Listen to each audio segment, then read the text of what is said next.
Siapa yang tidak kenal dengan tanaman alpukat ya? Di sini saya tanam semenjak 6 bulan yang lalu setelah saya hasil okulasi sendiri ya, atau sambung pucuk, samcuk.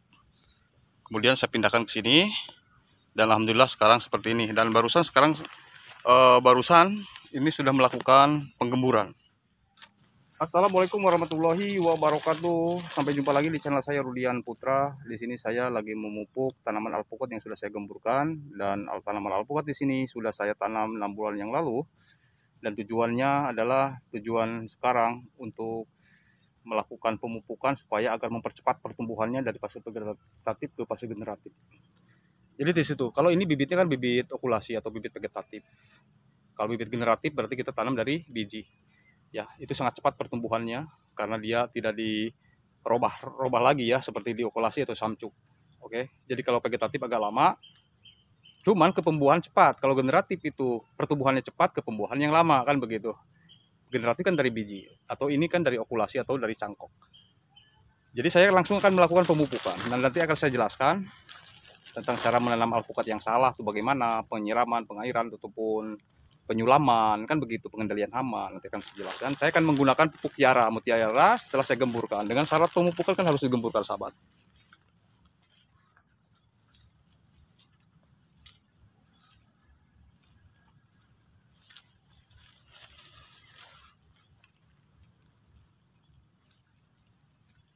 Oke, jadi hanya itu saja cara pemupukan saya. Yang penting tanahnya itu digemburkan. Jadi siapa yang tidak kenal dengan tanaman alpukat ya? Di sini saya tanam semenjak 6 bulan yang lalu setelah saya hasil okulasi sendiri ya, atau sambung pucuk, samcuk. Kemudian saya pindahkan ke sini dan alhamdulillah sekarang seperti ini. Dan barusan ini sudah melakukan penggemburan. Dan 1 bulan lebih kemarin itu saya melakukan pengaplikasian kapur dolomit ya pada tanaman alpukat di sini, yang berkadar unsur haranya lengkap di dalamnya, seperti makro dan mikronya, terutama kapur dolomit yang bermerek Kebomas gitu ya. Dan ini tujuan penggemburan adalah supaya mempercepat ya, memperbanyak mikroorganisme atau populasinya yang ada di dalam tanah. Ya, karena dengan penggemburan di sini adalah sangat banyak manfaatnya. Selain memperbanyak populasi mikroorganisme, juga dia bakal menggemburkan atau dia mempercepat ya proses pertumbuhan akar dan menghijaukan langsung ke klorofil daunnya. Di samping itu, dia ada sirkulasi udara yang masuk ke dalam rongga-rongga tanah yang kita gemburkan sebelumnya.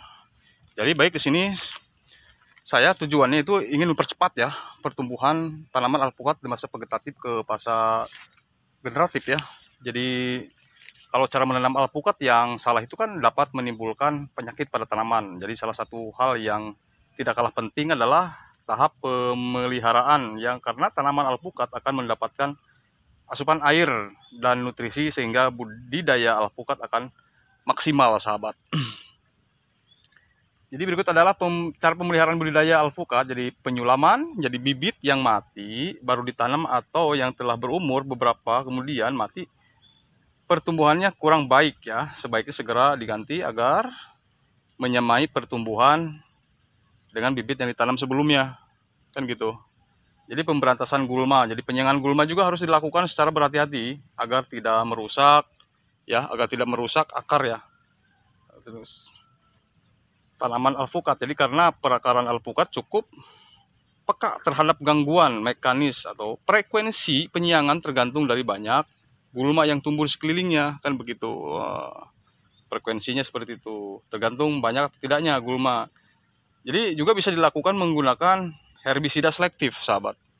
Ya, jadi tidak pakai arit ataupun tidak memakai mesin rumput, bisa menggunakan herbisida selektif. Jadi pengairan juga, penyiraman terutama pada tanaman muda, karena sistem perakarannya masih belum mampu menyerap air yang lebih dalam. Jadi bisa menyebabkan kematian dan melalui pembusukan akar ya pada tanaman alpukat ketika usia masih muda, terlalu banyak diguyur air gitu kan. Jadi pemangkasan yang dilakukan pada cabang-cabang gitu ya. Kalau sudah generatif ya, yang tumbuh terlalu rapat atau ranting-ranting yang mati, terus cabang tidak dikendaki, pemangkasan dilakukan secara berhati-hati agar luka bekas pemangkasan tidak terhindar dari infeksi penyakit. Jadi pertahankan tinggi tanaman alpukat 4-5 meter dari permukaan tanah. Dan letak cabang terendah dengan jarak 1 sampai 1,5 meter ya dari permukaan tanah. Jadi pengendalian hama dan penyakit pada alpukat selalu melakukan proses pengamatan pada tanaman alpukat untuk mengetahui serangan hama dan penyakit dari awal. Jika serangan di atas ambang batas ekonomi, kendalikan dengan fungisida ataupun bakterisida. Terima kasih. Mudah-mudahan ini bermanfaat.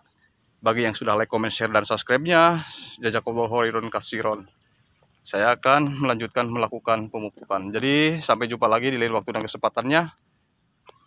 Kurang lebihnya mohon dimaafkan. Silahkan jika ada masukan, kritik, komen, saran yang membangun, ditulis di kolom komentar, sahabat ya. Jadi kalau ingin mempercepat, lakukan pemupukan dengan pupuk NPK Mutiara Yara. Oke. Terima kasih dan kurang lebihnya mohon dimaafkan. Akhir kata, assalamualaikum warahmatullahi wabarakatuh.